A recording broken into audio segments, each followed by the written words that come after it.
They started like opening girls and telling them to strip naked.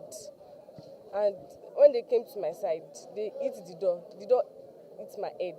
So I was just begging, pleading. The next thing they were with pipe. I started using to beat my head.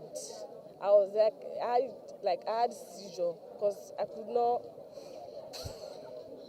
I woke up early this morning at about 6 and I saw a barrage of messages informing me that the student area, privately owned hostels at Shasha, Okebale and Oshogbo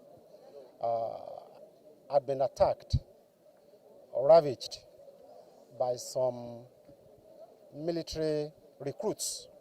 And I've surveyed the hostels and I have cried so much this morning when I saw what these military boys did to the female students and the male students, especially to the female students. I think there are new recruits, as sources would have it, new recruits that just passed out from training. It's quite sad and quite barbaric that this is coming from the military personnel itself. Yesterday, overnight, they brutalized and they victimized majority of the students across several hosts. This is a student area, as you can see. This is a student residential area.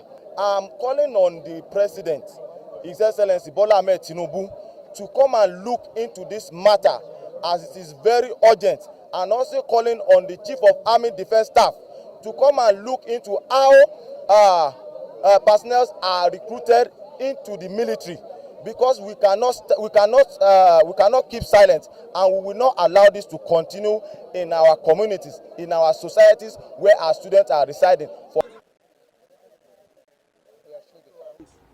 See, those guys there are listing names of people that stole their phones, people that were... How did you get this car? When we had